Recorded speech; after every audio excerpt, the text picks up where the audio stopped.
வணக்கம். டான் தமிழொலியின் காலை நேர பிரதான செய்தி அறிக்கை. ஜனாதிபதிக்கும் 3 பீடங்களின் மகா சங்கத்தினருக்கும் இடையில் விசேட சந்திப்பு இடம்பெற்றுள்ளது. கட்டுநாயக்க விமான நிலையத்தில் போதைப் பொருட்களுடன் பிக்குகள் சிலர் கைது செய்யப்பட்டமை மற்றும் அது தொடர்பான விசாரணைகள் அதனால் எழுந்துள்ள நிலைமைகள் குறித்த கலந்துரையாடல் ஜனாதிபதி அனுருகுமார் திசாநாயக்கவின் பங்கேற்புடன் 3 பீடங்களின் மகா சங்கத்தினரின் தலைமையில் நேற்று ஜனாதிபதி அலுவலகத்தில் நடைபெற்றது. தற்போது போதைப்பொருள் அச்சுறுத்தல் ஒரு தேசிய பேரழிவாக மாறியுள்ளதை இந்த சம்பவம் உறுதிப்படுத்தியுள்ளதாக சுட்டிக்காட்டிய ஜனாதிபதி, போதைப்பொருளுக்கு எதிராக அரசாங்கம் ஆரம்பித்துள்ள வேலை திட்டங்களுடன் அனைவரும் வலுவாக கைகோர்க்க வேண்டியதன் அவசியத்தை வலியுறுத்தினார். நாட்டின் பொருளாதார மற்றும் சமூக ரீதியாக புதிய மாற்றத்தை நோக்கி இட்டு செல்லும் பயணத்தில் பௌத்த சாசனத்தையும் அதனுடைய கட்டெழுப்புவதற்கான விழுமியங்களையும் பாதுகாப்பதற்கு முன்னுரிமை அளித்து செயற்படுவதே அரசாங்கத்தின் நோக்கம் எனவும் ஜனாதிபதி மேலும் தெரிவித்தார். முழு சமூகத்தையும் அதிர்ச்சிக்குள்ளாக்கிய இந்த சம்பவம் தொடர்பாக விசாரணைகள் மற்றும் தற்போதைய நிலை குறித்து போலீஸ் அதிபர் இதன்போது விளக்கமளித்தார். இந்த சம்பவம் குறித்து மகாநாயக்க தேரர்கள் ஏற்கனவே ஒரு அறிக்கையை வெளியிட்டுள்ள நிலையில் அதனை முழு பிக்கு சமூகத்தின் செய்தியாக கருதி செயற்படுமாறு மகா சங்கத்தினர் அரசாங்கத்திடமும் பொதுமக்களிடமும் கோரிக்கை விடுத்தனர். அதேபோல் தற்போதைய சவால்களுக்கு மத்தியில் பிக்கு சமூகத்தை பாதுகாப்பது பிக்குகளால் மட்டும் மேற்கொள்ளக்கூடிய ஒன்றில்லை என்றும் அதற்கு அரசாங்கத்தின் ஒத்துழைப்பு அவசியம் என்றும் அவர்கள் சுட்டிக்காட்டினர். புத்த சாசனத்தின் நீண்டகால நிலைத்தன்மைக்காக எடுக்கப்பட வேண்டிய நடவடிக்கைகள், விகாரிகள் மற்றும் தேவாலயங்கள் தொடர்பான சட்டங்களில் மேற்கொள்ளப்பட வேண்டிய திருத்தங்கள் மற்றும் சட்ட ரீதியான மாற்றங்கள் குறித்தும் இதன்போது விரிவாக கலந்துரையாடப்பட்டது. ஜியாமோ பள்ளி மகாபீடத்தின் மல்வத்து தரப்பு அனுநாயக்க நேஜகுட ஸ்ரீ விஜித ஸ்ரீ சேனர், அஸ்கிரி தரப்பின் அனுநாயக்க நாரம்பிணி ஸ்ரீ ஆனந்த தேரர், வரலாற்று முக்கியத்துவம் வாய்ந்த சோமாவதி ரஜமகா விகாரி விகாராதிபதி கலாநிதி மகமுனி ஸ்ரீ சுமங்கலி தேரர், மகாவலி ஸ்ரீ ரதபால தேரர், விளக்குதர ஸ்ரீ சுமண ஜோதி தேரர், கலாநிதி மெதகம ஸ்ரீ தம்மானந்த தேரர், கலாநிதி முருந்தனிய ஸ்ரீ தம்மரட்ன தேரர், அதனகலி ரதனபால தேரர், அதன்கனி ஜானரட்ன தேரர், ஜுதகம அனுரத்ன தேரர், மகாவிகார வம்சிக ஸ்ரீ லங்கா அமரபுர மகாபீடத்தின் பதிவாளர் ரஜதீப பண்டித தர்ஷனாதிபதி பலப்பட்டியை ஸ்ரீ சீனி தேரர், பிரதி பதிவாளர் ஜாத்ரிபதி அகங்கம மைத்ரமூர்த்தி தேரர் உள்ளிட்ட 3 பீடங்களின் மகா சங்கத்தினர்கள், பொதுமக்கள் பாதுகாப்பு அமைச்சர் ஆனந்த விஜயபால, புத்த சாசன சமய மற்றும் கலாசார அலுவல்கள் அமைச்சர் கலாநிதி கிணிதும சுனில் சினபி, ஜனாதிபதியின் செயலாளர் கலாநிதி நந்திக சனத் குமநாயக்க, சட்ட அதிபர் பாரிந்த ரணசிங்க, போலீஸ் அதிபர் பிரியந்த வீரசூரிய உள்ளிட்ட பாதுகாப்பு பிரிவு சிரேஷ்ட அதிகாரிகள் இதில் கலந்து கொண்டனர். யாழ் பலாலி வடக்கு அஞ்சனிபுரம் பகுதியிலிருந்து கடலூருக்கு சென்ற மீனவர்களின் படகு சேதமாக்கப்பட்டுள்ளது. யாழ் பலாலி வடக்கு அண்டனிபுரம் பகுதியிலிருந்து நேற்று முன்தினம் மாலை 3 மணியளவில் கடலுக்கு சென்ற மீனவர்களின் படகு இந்திய மீனவர்களால் தாக்கி சேதப்படுத்தப்பட்டுள்ளது. பலாலி கடலிலிருந்து 15 கடல் மைல் தொலைவில் மீன்பிடியில் ஈடுபட்டிருந்த போது எல்லை தாண்டி மீன்பிடியில் ஈடுபட்டிருந்த இந்திய மீனவர்கள் 5 குறித்த மீனவர்களின் படகை தாக்கியுள்ளனர். இதன்போது பெட்ரோல் குண்டினை வீசியும் வாளினால் வெட்டியும் பலமாக இலங்கை மீனவர்கள் 3 தாக்கியுள்ளனர். தாக்குதலுக்குள்ளான மீனவர்களில் ஒரே குடும்பத்தை சேர்ந்த 17, 18, 27 வயதுடையவர்கள் ஆவார் என தெரிவிக்கப்பட்டுள்ளது. இதன்போது 27 வயதுடைய 3 பிள்ளைகளின் தந்தையான இளம் குடும்பஸ்தரை கடுமையாக தாக்கி கயிற்றினால் கட்டி அவரை கொண்டு சென்றுள்ளனர். ஏனைய 2 காயங்களுக்குள்ளான நிலையில் தப்பி வந்துள்ளனர். மீனவர்களால் பிடித்து செல்லப்பட்டவர் நாகப்பட்டினம் அரசு மருத்துவமனையில் சிகிச்சை பெற்று வருவதாக தெரிவிக்கப்படுகிறது. மன்னார் டச்சு கோட்டையின் நிலை குறித்து வடமாகாண சுற்றுலா அதிகார சபை தலைவர் நேரடியாக அவதானம் செலுத்தியுள்ளார். மன்னார் மாவட்டத்தின் வரலாற்று புகழ்பெற்ற சுற்றுலா தலமான மன்னார் டச்சு கோட்டையின் தற்போதைய நிலைமைகள் மற்றும் அதனுடைய புனரமைப்பு சேவைகள் குறித்து ஆராயும் பொருட்டு வடமாகாண சுற்றுலா பணியகத்தின் தலைவர் மற்றும் தேசிய மக்கள் சக்தியின் பிரதிநிதிகள் நேற்று நேரடி விஜயம் ஒன்றை மேற்கொண்டனர். இந்த விஜயத்தின் போது கோட்டையின் வரலாற்று முக்கியத்துவம் வாய்ந்த பகுதிகள் சிதைவடைந்து வருவதையும் சுற்றுலா பயணிகளை கவரும் வகையில் அடிப்படை வசதிகள் மேம்படுத்தப்பட வேண்டியதன் அவசியத்தையும் அதிகாரிகள் சுட்டிக்காட்டினர்.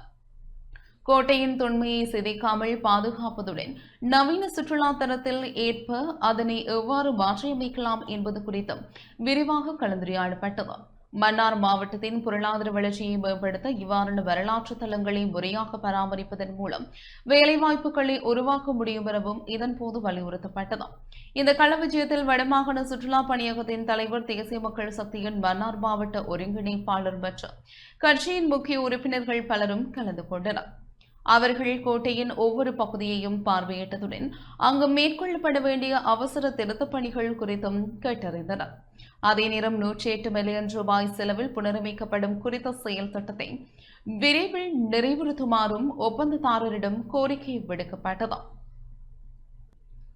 ஜனாதிபதி தலைமையில் நுவரெலியாவில் மே தின கூட்டம் இடம்பெறவுள்ளது. தொழிலாளர் தினத்தை முன்னிட்டு எதிர்வரும் மே மாதம் 1ஆம் தேதி நுவரெலியா ஜெனிசட்ட மைதானத்தில் ஜனாதிபதி தலைமையில் நடைபெறவுள்ள மே தின விழாவில் தொழிலாளர்கள் அனைவரும் கலந்து கொள்ளுமாறு அழைப்பு விடுப்பதாக அகில இலங்கை தோட்ட தொழிலாளர் சங்கத்தின் தலைவரும் பதுளை மாவட்ட நாடாளுமன்ற உறுப்பினருமான கிட்டன் செல்வராஜா தெரிவித்துள்ளார். மே தின நிகழ்வு தொடர்பில் ஹட்டனில் இடம்பெற்ற ஊடகவியலாளர் சந்திப்பின் போதே அவர் இதனை தெரிவித்தார். இந்த நாட்டிலே 203 வருட காலமாக உரிமையில் அந்த சமூகம் எங்கு இருக்கின்றது என்றால் அது மலையகத்திலே, பெருந்தோட்டத்திலே மலையக சமூகம். ஹட்டன் பிரகடனத்தில் குறிப்பிடப்பட்டதை போல் உரிமையில் அந்த சமூகத்திற்கு காணி உரிமை, வீட்டுரிமை பெற்றுக் கொடுப்போம் என்ற வாக்குறுதி அளித்தார். அதன் பிரகாரம் இன்று மலையகத்தில், முழு நாட்டிலும், மலையகத்தில் உள்ள முழு பிரதேசத்திலும் மலையக மக்களுக்கான வீடுகள் அமைக்கப்பட்டு அவர்களுக்கு உரித்தோடு வழங்குவதற்கு ஏதுவான நடவடிக்கைகள் அனைத்தும் மேற்கொள்ளப்பட்டிருக்கின்றது. இந்த நாட்டில் ஏனைய பிரஜைகளுக்கு சமமான ஒரு பிரஜைகளாக வாழ வேண்டும். இந்த நாட்டில் உள்ள உழைக்கும் வர்க்கத்துக்கு சமமான ஒரு உழைக்கும் வர்க்கமாக இருக்க வேண்டும். இந்த நாட்டில் ஏனைய சமூகம் அனுபவிக்கின்ற அனைத்து சலுகைகள், உரிமைகளையும் மலையக சமூகம் அனுபவிக்க வேண்டும் என்று எதிர்பார்க்கின்றோம். மலையகத்தை சார்ந்த தோட்ட தொழிலாளர்களுக்கு வினயமாக கேட்டுக்கொள்ளுகின்றோம். எதிர்வரும் மே மாதம் 1ஆம் தேதி காலை 10 மணிக்கு நுவரெலியா சினிசிட்டா மைதானத்தில் நடைபெறுகின்ற இந்த செம்மே தின கூட்டத்தில் தாங்களும் பங்கேற்று ஊர்வலமாக வந்து இலங்கையின் அதிமேதக ஜனாதிபதி தோழர் அன்ருகுமார் திசாநாயக் அவர்களின் தலைமையில் இந்த மே தினம் மிகவும் உன்னதமாக நினைவு கூறப்படும் என்பதை இந்த நாட்டில் வாழுகின்ற உழைக்கும் வர்க்கத்திற்கும், பாட்டாளி வர்க்கத்திற்கும், உலக வாழ் பாட்டாளி வர்க்கத்துக்கும் நாங்கள் மே தினத்துக்கு வருவீர்கள் எனவும் ஆதரவு தருவீர்கள் எனவும் எதிர்பார்க்கின்றோம். மலையகத்தில் உள்ள அனைத்து தொழிலாளர்களை, அனைத்து மக்களையும் இதுக்கு கலந்து கொள்ளுங்கன்ற வேண்டுகோளை விடுக்கிறோம். அதே மாதிரி விசேடமாக மலையக பெண்மணி என்ற ரீதியில, மலையகத்துல பிறந்து வளர்ந்த பெண்மணி என்ற ரீதியில மலையகத்தில் உள்ள பெண்கள் எந்த விதமான துன்பத்துக்கு முகம் கொடுத்து கொண்டிருக்கிறாங்க. பெண்கள் தான் நான் நினைக்கிறேன் இந்த நாட்டில் அதிகமான டாலரை கொண்டு வந்து கொடுக்கறது. இந்த நாட்டுக்கு எங்களோட மலையகத்தில் வேலை செய்கிற பெண்கள் எவ்விதமான சிக்கல்களுக்கு முகம் கொடுத்து கொண்டிருக்கிறாங்கிறது எங்களுக்கு நல்லாவே தெரியும். அது சம்பந்தமாக நினைக்கிறேன் நம்மளோட தலைவரும் செயலாளரும் தெளிவுபடுத்தினாங்க. அதனால் நான் விசேடமாக மலையகத்தில் உள்ள பெண்கள் அனைவரையும் அன்போடு அழைக்கிறேன். மே மாதம் 1ஆம் தேதி காலையில் 10 மணிக்கு நுவரெலியா சினிசிட்ட மைதானத்துக்கு வாங்க. இந்த மே தினத்தில் கலந்து கொள்ளுங்க. காணாமல் போன 6 லட்சம் அமெரிக்க டாலர் குறித்து தபால் திணைக்களம் விசேட விசாரணைகளை முன்னெடுத்துள்ளது. இலங்கை தபால் திணைக்களத்தினால் அமெரிக்க தபால் சேவைக்கு வழங்கப்பட்ட பணத்தில் மேலும் 6 லட்சம் அமெரிக்க டாலர் காணாமல் போனவை குறித்து விசாரணைகள் ஆரம்பிக்கப்பட்டுள்ளதாக அமைச்சரவை பேச்சாளர் அமைச்சர் நலிந்த ஜாதசன் நேற்று தெரிவித்தார். அமைச்சரவை முடிவுகளை அறிவிக்கும் வாராந்த ஊடகவியலாளர் சந்திப்பில் கலந்து கொண்டு கருத்து தெரிவிக்கும் போதே அவர் இவ்வாறு குறிப்பிட்டார். தமக்குரிய கொடுப்பனவு கிடைக்கவில்லை என அமெரிக்க தபால் சேவை விடுத்த முறைப்பாட்டினை தொடர்ந்து இந்த விசாரணைகள் ஆரம்பிக்கப்பட்டுள்ளன. மேலும் தபால் திணைக்களத்தின் ஊடாக செலுத்தப்பட்ட சுமார் 6 லட்சம் அமெரிக்க டாலர் நிதியே இவ்வாறு காணாமல் போயுள்ளது. இந்த சம்பவம் தொடர்பாக தற்போது விரிவான விசாரணைகள் முன்னெடுக்கப்பட்டு வருகின்றன. இலங்கை தபால் திணைக்களத்தின் நிதி கொடுக்கல் வாங்கல்களில் இடம்பெற்றுள்ளதாக கூறப்படும் இந்த விடயம் தொடர்பில் உரிய அதிகாரிகள் தற்போது அவதானம் செலுத்தியுள்ளனர். පරීක්ෂණ කටයුතු ආරම්භ වෙලා තිබේ. டிட்வா சூறாவளியால் பாதிக்கப்பட்டவர்களுக்கான இடைக்கால தங்குமிட திட்டத்திற்கு அமைச்சரவை அனுமதி வழங்கியுள்ளது. டிட்வா சூறாவளியால் பாதிக்கப்பட்டு பாதுகாப்பு மையங்கள், கூடாரங்கள் மற்றும் உறவினர் வீடுகளில் வசிக்கும் குடும்பங்களுக்கான இடைக்கால தங்குமிடங்களை நிர்மாணிக்கும் திட்டத்திற்கு அமைச்சரவை அங்கீகாரம் வழங்கியுள்ளதாக அமைச்சரவை பேச்சாளர் அமைச்சர் நலிந்த ஜாதச தெரிவித்துள்ளார். அரசாங்க தகவல் திணைக்களத்தில் நேற்று இடம்பெற்ற அமைச்சரவை முடிவுகளை அறிவிக்கும் வாராந்த ஊடகவியலாளர் சந்திப்பில் கலந்து கொண்டு கருத்து தெரிவிக்கும் போதே இவ்வாறு தெரிவித்தார். ඩිට්වා සුළකුණාට තත්ත්වයේ බලපෑම හේතුවෙන් ඇති වූ ආපදාවන්ගෙන් පූර්ණ නිවාස හානි 6088ක් සහ டிட்வா சூறாவளி தாக்கத்தினால் ஏற்பட்ட அனர்த்தங்களால் 6088 வீடுகள் முழுமையாகவும் 1,15,179 வீடுகள் பகுதியளவிலும் சேதமடைந்துள்ளதாக பதிவாகியுள்ளன.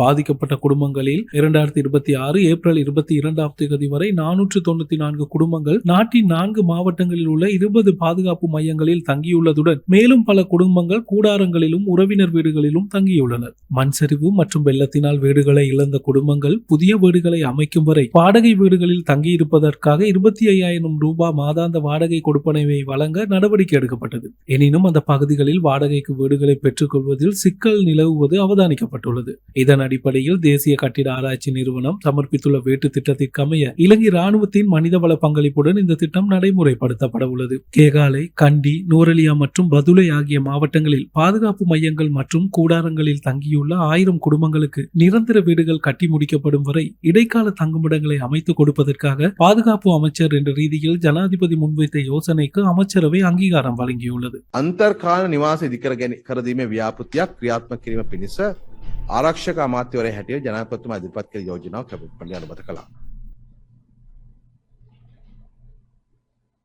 மாமனிதர் தராகி சிவராமின் நினைவு தினம் மட்டக்களப்பில் அனுஷ்டிக்கப்பட்டது.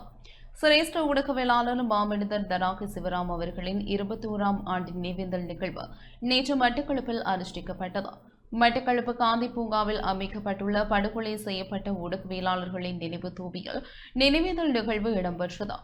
மட்டு ஊடக அமையம், கிழக்கு மாகாண ஊடகவியலாளர் ஒன்றியம் என்பன இணைந்து ஏற்பாடு செய்த நிகழ்வு ஊடகவியலாளர் வ. கிருஷ்ணகுமார் தலைமையில் நடைபெற்றது. மட்டக்களப்பு மாநகர சபையின் முதல்வர் சிவம் பாக்கியநாதன் மற்றும் சிரேஷ்ட ஊடகவியலாளர் ரா. துரைரட்னம் ஆகிய இருவரும் இணைந்து தராகி சிவராமின் திருவுருவப் படத்திற்கு மலர் மாலை அணிவித்ததைத் தொடர்ந்து ஊடகவியலாளர்கள், சிவில் சமூக செயற்பாட்டாளர்கள் உள்ளிட்டோரினால் ஏகைச்சுடர் ஏற்றப்பட்டு மலரஞ்சலி செலுத்தப்பட்டதுடன் 1 நிமிட மௌன அஞ்சலியும் செலுத்தப்பட்டது.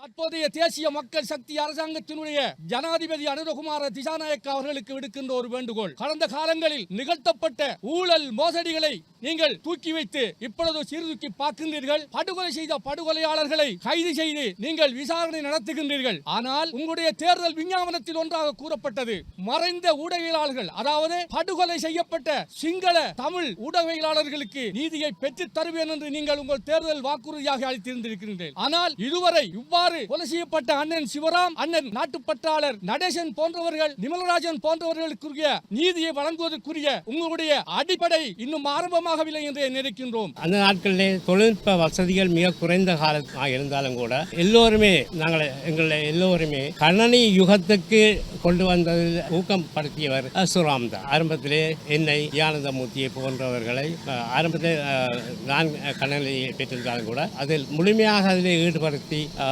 இந்த தொழில்நுட்ப துறையின் வேகத்துக்கு எங்களை கொண்டு வந்து சேர்த்ததிலே சிவராமுக்கு மிகப்பெரிய பங்கு இருக்கிறது. பேனாமுனை எழுத்துக்களை சகித்துக் கொள்ளாத ஆயுததாரிகள் அவர்களை சுட்டு வீழ்த்தி வீதியிலே வீசிவிட்டு சென்றிருக்க சம்பவங்கள் நிகழ்ந்து இருக்கின்றன என்பதை நாங்கள் காட்ட வேண்டிய கடப்பாடு இருக்கின்றது.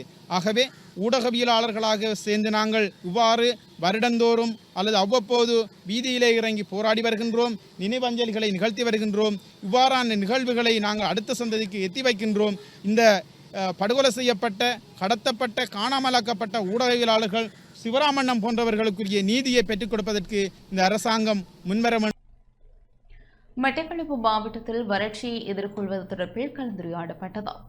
வறட்சி முன்னாயத்த கலந்துரையாடல் மட்டக்களப்பு மாவட்ட அரசாங்க அதிபர் ஜே.எஸ். அருண்ராஜ் தலைமையில் அனர்த்த முகாமைத்துவ பிரதி பணிப்பாளர் ASM ஜியாத் ஏற்பாட்டில் பழைய மாவட்ட செயலக மாநாட்டு மண்டபத்தில் நேற்று இடம்பெற்றது. காலநிலை மாற்றத்தினால் வறட்சி மற்றும் வெள்ள அனர்த்தங்களினால் அதிக பாதிப்புகளை எதிர்நோக்கும் மாவட்டமாக மட்டக்களப்பு மாவட்டம் காணப்படுகின்றது. தற்போதைய வறட்சியான நிலையினை கருத்தில் கொண்டு மேற்கொள்ள வேண்டிய விடயங்கள் தொடர்பாக துறைசார் நிபுணர்களுடனான கலந்துரையாடல் இடம்பெற்றது. வறட்சி காரணமாக பாதிக்கப்பட்ட மக்களுக்கு தேவையான குடிநீர் பிரதேச சபை மூலமாக வழங்கப்பட்டு வருவதுடன் ஏனைய பிரதேசங்களுக்கு குடிநீர் வழங்குவதற்கு தேவையான முன்னாயத்த நடவடிக்கைகளை மேற்கொள்ளுமாறு அரசாங்க அதிபர் உத்தியோகத்தர்களுக்கு பணிப்புரை விடுத்தார். கலந்துரையாடலில் பிரதேச செயலாளர்கள், முப்படை உயரதிகாரிகள், துறைசார் நிபுணர்கள், அரசு சார்பற்ற நிறுவன பிரதிநிதிகள் என பலரும் கலந்து கொண்டனர்.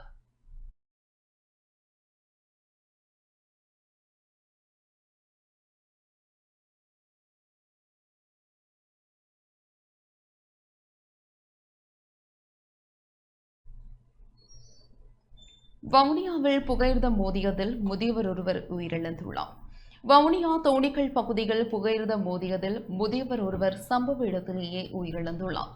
நேற்று மாலை யாழ்ப்பாணத்திலிருந்து கொழும்பு நோக்கு பயணித்த கடுகதி புகையிரதம் தோணிக்கல் ஆலடி புகையிரத கடவையில் சென்று கொண்டிருந்த போது புகையிரத கடவையை கடக்க முற்பட்ட முதியவரை மோதியது. இதனால் படுகாயமடைந்த முதியவர் சம்பவ இடத்திலேயே உயிரிழந்தார். விபத்து தொடர்பான மேலதிக விசாரணைகளை வவுனியா போலீசார் முன்னெடுத்து வருகின்றனர். இதேவேளை கடந்த வாரம் வவுனியா தாண்டிக்குளம் பகுதியில் புகையிரதத்துடன் முச்சக்கர வண்டி பகுதி விபத்துக்குள்ளானதில் 2 உயிரிழந்தமை சுட்டிக்காட்டத்தக்கது.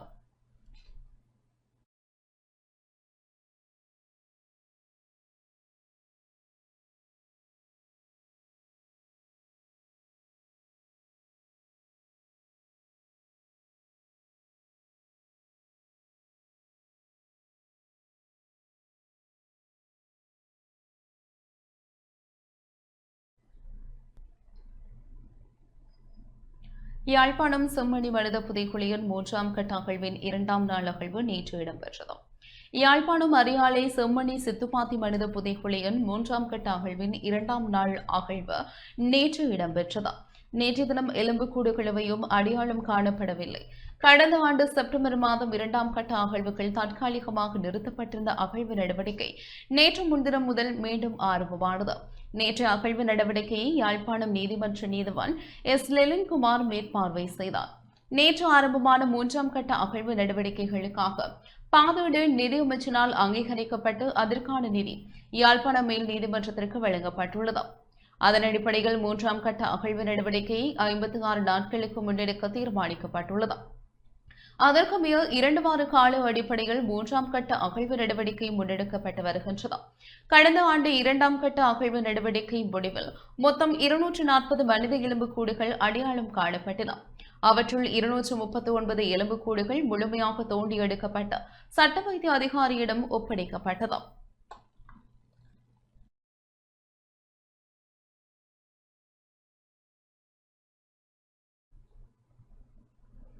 யாழ்ப்பாணம் செம்பியன் பெற்ற தெற்கு செம்பியன் முன்பள்ளியின் சந்தை நிகழ்வு நேற்று இடம்பெற்றது. யாழ்ப்பாணம் வடவராட்சி கிழக்கு செம்பியன் பெற்ற தெற்கு செம்பியன் முன்பள்ளியின் கால்குள் விழாவும் மாதிரி சந்தை நிகழ்வும் நேற்று இடம்பெற்றது. காலை 9:30 மணியளவில் முன்பள்ளி ஆசிரியர் டி சுயானா தலைமையில் விருந்தினர்கள் மற்றும் புதிய மாணவர்கள் மாலை அணிவித்து வரவேற்கப்பட்டு மங்கள விளக்கேற்றலுடன் நிகழ்வு ஆரம்பமானது. மாதிரி சந்தை நிகழ்வை முன்பள்ளி மாணவர்கள் நாடாவட்டி திறந்து வைத்தனர்.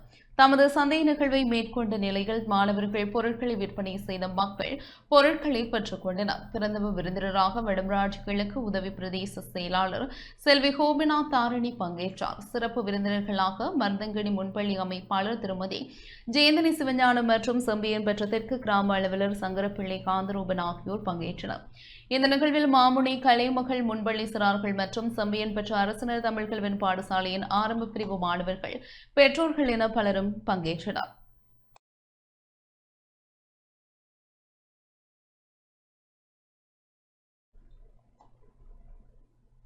யாழ்ப்பாணம் தெல்லிப்பளை பிரதேச செயலகத்தில் நீரிழிவு பரிசோதனை முகாம் நடத்தப்பட்டது. யாழ்ப்பாணம் தெல்லிப்பளை பிரதேச செயலகத்தில் நீரிழிவு தொடர்பான விழிப்புணர்வு செயலமர்வும் நீரிழிவு பரிசோதனை முகாமும் நடத்தப்பட்டது. இதில் பிரதேச செயலாளர், உத்தியோகத்தர்கள், பொதுமக்கள் பங்கேற்றனர். இதன்போது அனைவருக்கும் இலவச கைநூல் வழங்கப்பட்டது. நீரிழிவு, இரத்த அழுத்தம், உடல் திணிவு சுட்டி என்பன பரிசோதிக்கப்பட்டன. இவற்றில் நியம அளவுக்கு அதிகமாக பரிசோதனை முடிவுகள் கிடைக்கப்பெற்றவர்கள் மேலதிக சிகிச்சைக்காக வைத்தியசாலைக்கு செல்லுமாறு அறிவுறுத்தப்பட்டனர்.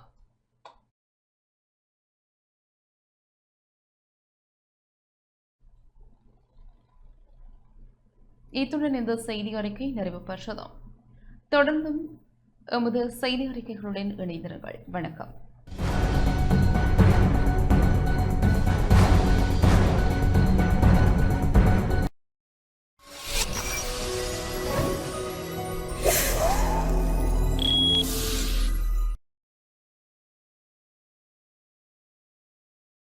Thank you.